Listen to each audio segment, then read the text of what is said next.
SLBC project అనేది ఎంత భయంకరమైన ప్రాజెక్ట్ అంటే ఈ పాటికి మనందరికీ అర్థమై ఉంటుంది. లోపలికి ఒక సొరంగం తవ్వుకుంటూ వెళ్ళడం, అది టైగర్ రిజర్వ్ వ్యాలీలో ఉంది. దాంట్లో సొరంగం తవ్వుకుంటూ వెళ్ళడమే కానీ దాని పైనుంచి మనం ఏమీ చేయలేమన్నమాట. ఎందుకంటే అదంతా టైగర్ రిజర్వ్ ఫారెస్ట్లో ఉంది. సో మన రాష్ట్ర ప్రభుత్వాలు ఆ రిజర్వ్ ఫారెస్ట్లోకి వెళ్ళడానికి మనకు అనుమతి ఉండదు. మనం అలా అక్కడ ఎటువంటి కట్టడాలు కట్టలేం. ఈ 44 కిలోమీటర్లు ఏదైతే ఉందో అదంతా సొరంగంలోనే జరగాలి. అది చాలా డేంజరస్ ప్రాజెక్ట్ అనమాట. ఇది 2005లో వైఎస్ఆర్ గారి హయాంలో స్టార్ట్ అయింది. 2014 వరకు ఇంచుమించు ఒక 50% పనులు అయితే పూర్తి చేశారు. తర్వాత కేసీఆర్ గారి ప్రభుత్వం వచ్చింది. 23% పనులు అయిపోయాయి. అంటే దాదాపు 70% పనులు అయిపోయాయి.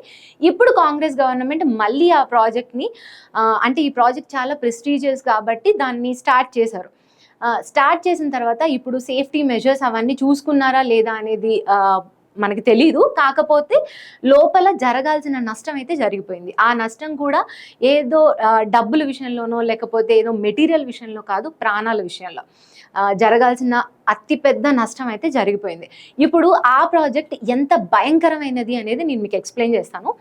ఇక్కడ అంటే ఎస్ఎల్బీసీ ఇన్లెట్ పోర్టల్ ఉంది కదా, ఇక్కడ ఇన్లెట్ పోర్టల్, దీంట్లో ఇదంతా టైగర్ రిజర్వ్ వ్యాలీ అనమాట. ఇక్కడ ఇన్లెట్ పోర్టల్ మనకి స్టార్ట్ అయితే 44 కిలోమీటర్ల మేర ఇది సాగుతుంది. కనబడుతుంది కదా, ఇదంతా టైగర్ రిజర్వ్ పాయింట్ అనమాట. దీన్ని మనం ఏం చేయలేము. ఇందులోకి రాష్ట్ర ప్రభుత్వం ఎలాంటి అనుమతులు ఉండవు. ఇందులో మనకు ఆల్రెడీ కేసీఆర్ గారు చెప్పారనమాట ఒకసారి, ఇది చాలా కష్టమైంది, ఇదైతే స్టార్ట్ చేసాము, కంపల్సరీ దీన్ని ఎలాగోలా పూర్తి చేయాలి, లేకపోతే ఇప్పటి వరకు పెట్టిన నిధులు వేస్ట్ అయిపోతాయి. అక్కడ స్టార్ట్ అయితే inlet portal, SLBC outlet portal అని ఇక్కడ ఉంది. అంటే దాదాపు 44 కిలోమీటర్లు. ఈ 44 కిలోమీటర్లు కూడా పైనుంచి మనం గాలి తీసుకోవడానికి కానీ లేకపోతే లైటింగ్ కోసం కానీ మనం ఆ టన్నెల్లోకి ఎటువంటి దాన్ని పంపించలేము. ఇదే మనకి కేసీఆర్ గారు కూడా చెప్పారు. ఇలాంటి భయంకరమైన ప్రాజెక్ట్ని మళ్ళీ ఇన్ని సంవత్సరాల తర్వాత కాంగ్రెస్ ప్రభుత్వం స్టార్ట్ చేసేటప్పుడు సరైన సేఫ్టీ మెజర్స్ తీసుకుందా లేదా అనేది మాత్రం మనకి స్పష్టత లేని విషయం. ఎందుకంటే అవుట్లెట్ నుంచి కొంచెం తవ్వుకుంటూ వచ్చారు, ఇన్లెట్ నుంచి తవ్వుకుంటూ వచ్చారు, ఇన్లెట్ నుంచి 14 కిలోమీటర్స్ వరకు వచ్చేసారు, అవుట్లెట్ నుంచి 20 కిలోమీటర్స్ వరకు వచ్చారు. ఇప్పుడు ఏదైతే ఇన్లెట్ వైపు నుంచి బోరింగ్ మిషన్స్ తీసుకొని ఈ టీం అంతా లోపలికి వెళ్ళిందో అక్కడ వీళ్ళు లోపలికి వెళ్ళిపోయిన తర్వాత 100 మీటర్స్ పైన కప్పు ఏదైతే ఉందో అది కాంక్రీట్ కప్పు కూలిపోయింది.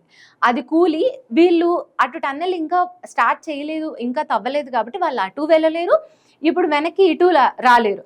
గాలి ఆడక వాళ్ళ పరిస్థితి అంటే 3 days నుంచి వాళ్ళ పరిస్థితి ఎంత వర్ణనాతీతంగా ఉందో మనమైతే ఆలోచించాలి. అండ్ దట్టు ఈ ప్రాజెక్ట్ దాదాపు 20 సంవత్సరాల నుంచి కొనసాగుతూ 70% మాత్రమే పూర్తయింది. ఇప్పుడు కాంగ్రెస్ గవర్నమెంట్ దీన్ని పూర్తి చేయాలనుకుంది, నిధులు అన్నీ సమకూర్చుకుంది, లోపలికి పనులు స్టార్ట్ చేశారు. Feb 18న పనులు స్టార్ట్ అయితే ఒక 3 daysలోనే ఇది జరిగింది. అండ్ ఆ 3 రోజుల నుంచి ఎన్డీఆర్ఎఫ్ బృందాలు కానీ ఎస్డీఆర్ఎఫ్ బృందాలు కానీ లేకపోతే సింగరేణి విభాగాలు కానీ దాదాపు 300 మంది రెస్క్యూ బృందాలు అక్కడ వాళ్ళని బయటకు తీసుకురావడానికి కష్టపడుతున్నాయి. అంటే లోపల వాళ్ళ పరిస్థితి ఎలా ఉందో తెలియదు. మనకి మంత్రి మాట్లాడినప్పుడు కూడా మనకేం చెప్పారంటే కష్టమే అన్నట్లే మాట్లాడారు. అవ్వేదాకా ఒక కష్టం ఉంటే ఇప్పుడు అక్కడ ఆ ప్రాణ నష్టం జరిగాక కూడా వాళ్ళని వెనక్కి తీసుకురావడం అనేది అంత కష్టంగా ఉంది. ఇలాంటి ప్రాజెక్టు పూర్తి అయిపోతే అంటే ఇది చాలా ప్రెస్టీజియస్. ఇది ఒకవేళ పూర్తి అయిపోతే హైదరాబాద్కి మంచి త్రాగునీరు, మహబూబ్ నగర్, నల్గొండ జిల్లాలకి సస్యశ్యామలం అవుతాయి.